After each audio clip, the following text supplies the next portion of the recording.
नमस्कार। गणतंत्र दिवस की ढेर सारी शुभकामनाएं और बधाइयां सभी मित्रों को, सभी देशवासियों को।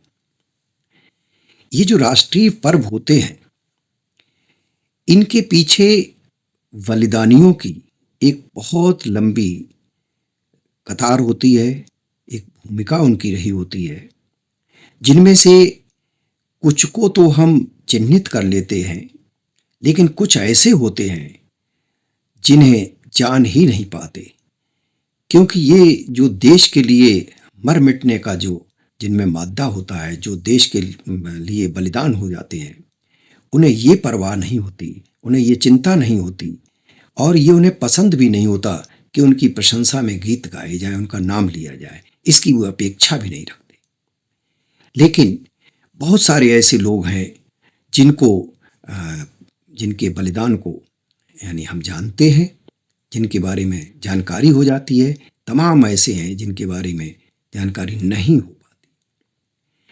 राष्ट्रकवि रामधारी सिंह दिनकर एक ऐसे कवि हैं जो रचनाओं में यानी इस तरह की छोटी छोटी चीज़ों को भी शोध करके बड़े तार्किक ढंग से और इतिहास की दृष्टि से उन्हें छानबीन करके तब अपनी कविताओं में स्थान देते हैं।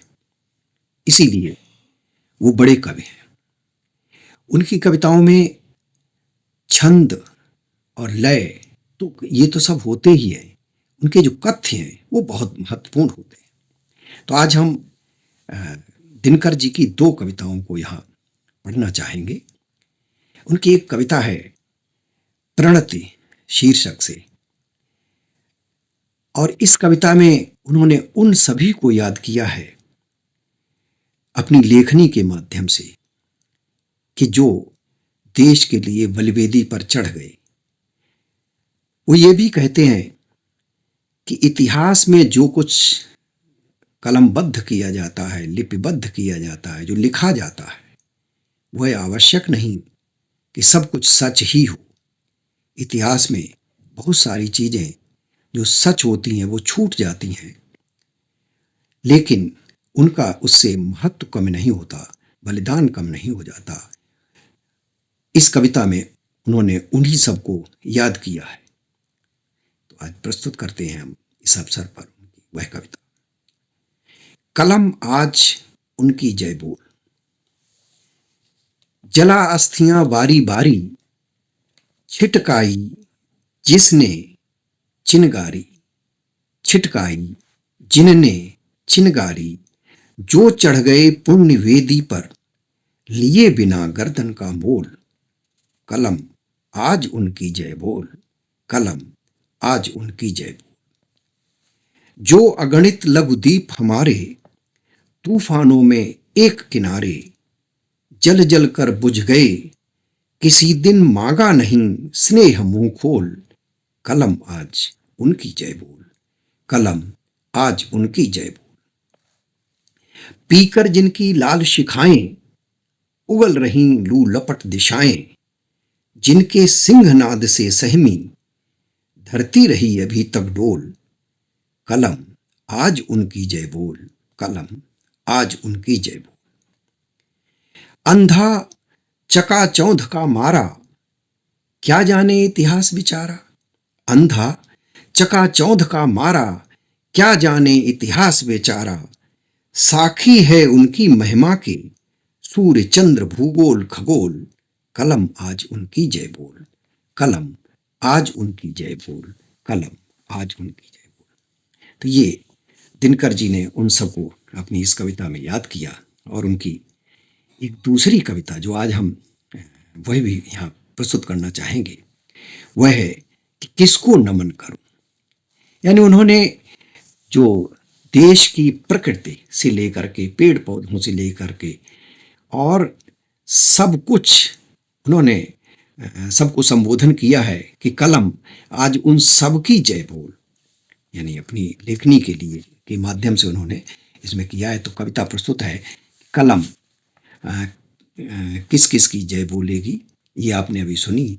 और इस कविता में कि किसको नमन करूं मैं किसको नमन करूं, देखें। कि तुझको या तेरे नदीश गिर वन को नमन करूं मैं, मेरे प्यारे देश देह या मन को नमन करूं मैं, किसको नमन करूं मैं, किसको नमन करूं मैं भारत, किसको नमन करूं मैं। भूखे मानचित्र पर अंकित त्रिभुज यही क्या तू है, नर के नभस चरण की दृढ़ कल्पना नहीं क्या तू है। भेदों का ज्ञाता निगूढ़ताओं का चिर ज्ञानी है, मेरे प्यारे देश नहीं तू पत्थर है पानी है, जड़ताओं में छिपे किसी चेतन को नमन करूं मैं, किसको नमन करूं मैं भारत, किसको नमन करूं मैं, किसको नमन करूं मैं।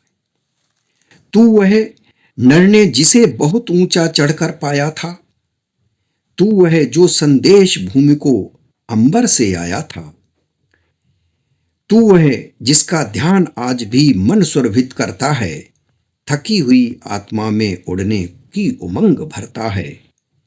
और गंध निकेतन इस अदृश्य उपवन को नमन करूं मैं, किसको नमन करूं मैं भारत, किसको नमन करूं मैं, किसको नमन करूं मैं। वहां नहीं तू जहां जनों से ही मनुजों को भय है, वहां नहीं तू जहां जनों से ही मनुजों को भय है, सबको सबसे त्रास सदा सब पर सबका संशय है। और जहां स्नेह के सहज स्रोत से हटे हुए जनगण हैं, झंडों या नारों के नीचे बटे हुए जनगण हैं। कैसे इस कुत्सित विभक्ति जीवन को नमन करूं मैं, किसको नमन करूं मैं भारत, किसको नमन करूं मैं। तू तो है वह लोक जहां उन्मुक्त मनुज का मन है, समरसता को लिए प्रवाहित शीत स्निग्ध जीवन है, जहां पहुंच मानते नहीं नर नारी दिग्बंधन है, जहां पहुंच मानते नहीं नर नारी दिग्बंधन को, आत्मरूप देखते प्रेम में भरकर निखिल भुवन को। कहीं खोज इस रुचिर स्वप्न पावन को नमन करूं मैं, किसको नमन करूं मैं भारत, किसको नमन करूं मैं। और भारत नहीं स्थान का वाचक गुण विशेष नर का है, एक देश का नहीं शील यह भूमंडल भर का है। जहां कहीं एकता अखंडित, जहां प्रेम का स्वर है, देश देश में वहां खड़ा भारत जीवित भास्वर है। निखिल विश्व को जन्मभूमि वंदन को नमन करूं मैं, निखिल विश्व की जन्मभूमि वंदन को नमन करूं मैं, किसको नमन करूं मैं भारत, किसको नमन करूं मैं, किसको नमन करूं मैं भारत, किसको नमन करूं मैं। तो ये दिनकर की आज 2 कविताएं आपने आज के इस अवसर पर सुनी। आपको ये कविताएं कैसी लगती हैं? निश्चित रूप से अच्छी तो लगती ही होंगी, क्योंकि दिनकर जी हैं ही ऐसे कवि। तो आज के लिए बस इतना ही, फिर मिलते हैं किसी दूसरे कवि की कुछ कविताओं के साथ, कुछ साहित्य की अन्य लेखों के साथ। आज के लिए बस इतना ही। नमस्कार।